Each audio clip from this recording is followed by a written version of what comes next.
উত্তৰ বৰবিলত অনুষ্ঠিত হোৱা নকআউট ফুটবল টুৰ্ণামেণ্টৰ চূড়ান্ত খেলৰ সফল সামৰণি।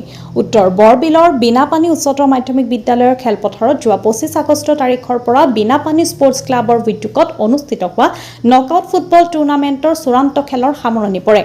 খেলৰ আৰম্ভণিতে শিল্পী জুবিন গাৰ্গলৈ একাজলি শ্ৰদ্ধাঞ্জলি জ্ঞাপন কৰাৰ লগতে গছপুলি ৰোপণ কৰি খেলৰ শুভাৰম্ভ কৰে হাওৰাঘাট বিধানসভা সমষ্টিৰ বিধায়ক দৰসিং ৰংহাঙে। চূড়ান্ত খেলখনত প্ৰতিদ্বন্দ্বিতা আগবঢ়াই কৰৈগুৰি FC বনাম আৰনাম FCৰ মাজত। তীব্ৰ প্ৰতিদ্বন্দ্বিতামূলক খেলখনৰ নিৰ্ধাৰিত সময়ত কৰৈগুৰি FC দলে 2-1 গ'লৰ ব্যৱধানত আৰনাম FC দলক পৰাস্ত কৰি কৰৈগুৰি FC দলে চূড়ান্ত খেলৰ বিজয়ী খিতাপ অৰ্জন কৰে।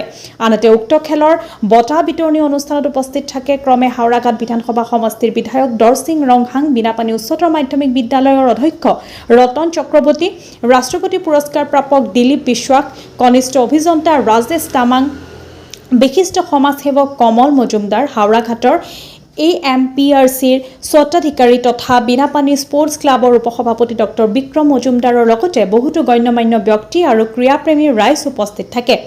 উল্লেখযোগ্য যে চূড়ান্ত খেলখনত বঁটা বিতৰণী অনুষ্ঠানৰ অন্তত প্ৰাণৰ শিল্পী জুবিন গাৰ্গলৈ শ্ৰদ্ধাঞ্জলি জ্ঞাপন কৰি সংগীত শিল্পী সুৰজিৎ বিশ্বাসৰ গীতৰ শৰাইৰে ক্ৰীড়াপ্ৰেমী ৰাইজক মন্ত্ৰমুগ্ধ কৰি চূড়ান্ত খেলৰ সফল সামৰণি পৰে। কাৰ্বি আংলং জিলাৰ ডকমুকৰ পৰা নেত্ৰকমল শৰ্মাৰ ৰিপৰ্ট, নিভাজ অসম লাইভ।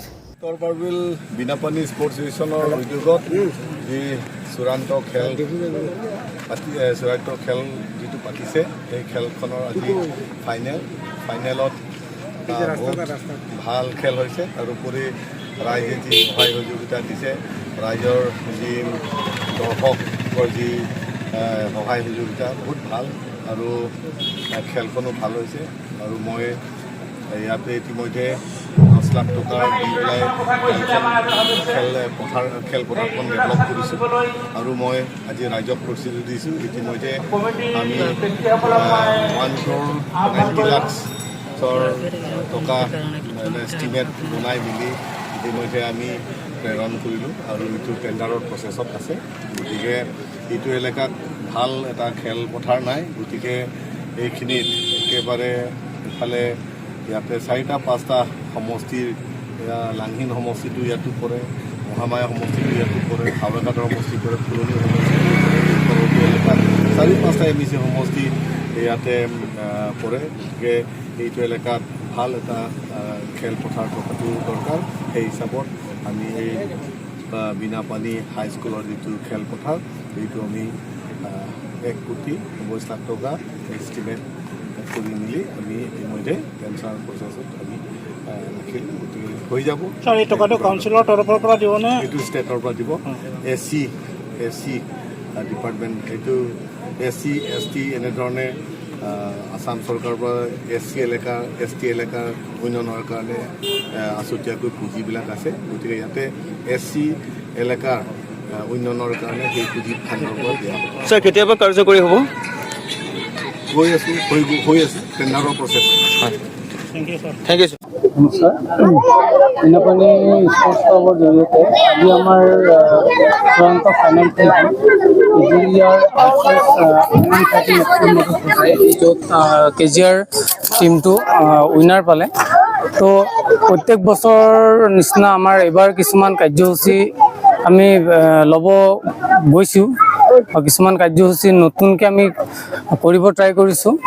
ভুল ভ্ৰান্তি হ'ব পাৰে, তো ভুল ভ্ৰান্তি হ'লে সমগ্ৰ অসমবাসী তথা আমাৰ কাৰ্বি আংলংবাসী আমাক মাফ কৰে যেন। লগতে কিছুমান মেছেজ আমি এবাৰ লেডিজ এক্সিবিশ্যন যিটো দিছোঁ, ওমেন ফুটবল এক্সিবিশ্যন, সেইটো দিয়াৰ আমাৰ এটাই মিনিং আছিলে যে আমাৰ লোকেলত যিবাৰ ছোৱালীবোৰ আগুৱাই নাহে, স্পৰ্টছৰ ক্ষেত্ৰত আগুৱাই আহিব লাগে। তো সেই বস্তুটো আমি কিছুমান মাইণ্ডছেট চেঞ্জ কৰিবৰ কাৰণে এই ওমেন যিটো ফুটবল টুৰ্ণামেণ্ট ইয়াত দিয়া গৈছে। লগতে জুবিন দাক শ্ৰদ্ধাঞ্জলি জনাই বৃক্ষৰোপণৰ জৰিয়তে আমাৰ কাৰ্যসূচীটো কৰা হ'ল। লগতে আমাৰ বিনাপানী স্পৰ্টছ ক্লাবৰ এটা ফিউচাৰৰ এটা সিদ্ধান্ত থাকিব যে জুবিন গাৰ্গ দা আমাৰ নৰ্থ ইষ্টৰ এজন ফুটবল প্ৰেমী মানুহ আছিলে। তেওঁ বিচাৰিছিলে আমাৰ নৰ্থ ইষ্টত এটা ফুটবলৰ এটা টিম হওক। তেওঁ ফুটবলৰ নৰ্থ ইষ্ট ৰাইনো বুলি এটা টিম বনাব বিচাৰিছিলে।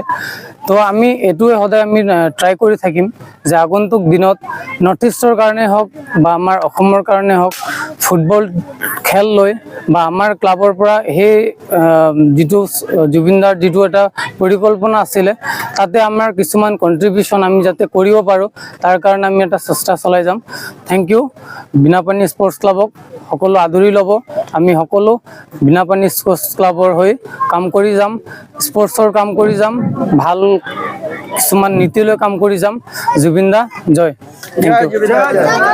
নমস্কাৰ অসমৰ সকলো ৰাইজক মোৰ হিয়া ভাঙা অন্তৰেৰে আজি শুভেচ্ছা জ্ঞাপন কৰিছোঁ।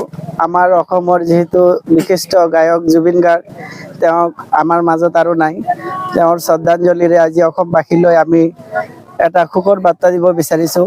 আমি বিনাপানী স্পৰ্ট ক্লাবে যোৱা 25 তাৰিখ 8 মাৰ্চ 2025 যে টুৰ্ণামেণ্টটো পাতিছিলোঁ সেই খেলখনৰ আজি চূড়ান্ত ফাইনেল খেল। সেই খেলখন আজি সমাপ্ত হ'ল। আজি এই ফাইনেল খেলখনত দুইটা পাৰ্টি আছিলে। এটা আছিলে কেজিশিল কৰৈগুৰি আৰু এটা আছিলে আৰনাম চাৰ্টিং FC। এই আৰনাম চাৰ্টিং FC আৰু কেজিশিলৰ ভিতৰত কেজিশিল পাৰ্টিটো উইনাৰ পালে, কৰৈগুৰি উইনাৰ পালে। তাৰ লগতে আমাৰ এটা বিশেষ নতুন দৃষ্টিভংগীৰে এইখন ফিল্ডত খেল হৈছিলে মহিলা ফুটবল টুৰ্ণামেণ্ট, যিখন আমাৰ এই ফিল্ডত আগত কেতিয়াও হোৱা নাই। ভৱিষ্যতত কৰিম বুলি অসমবাসী ৰাইজক আমি জনাব পাই সুখী হৈছোঁ। গতিকে আমাৰ এই দিনবোৰ যাতে আৰু উজ্জ্বল হয়, আমাৰ সুখেৰে দুখেৰে জীৱনটো আমি আগবঢ়াই ল'ব পাৰোঁ, অসমবাসী ৰাইজক অনুৰোধ থাকিল আপোনালোকে আমাক আশীৰ্বাদ কৰিব, সহায় সহযোগিতা কৰিব।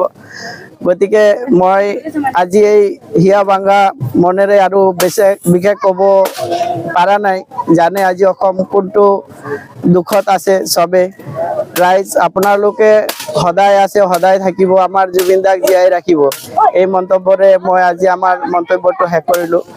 বিনাপানী স্পৰ্ট ক্লাব জয় হওক, জীয়াই থাকক, এইটোৱে মোৰ কামনা। ধন্যবাদ অসমবাসী ৰাইজ। নমস্কাৰ চব।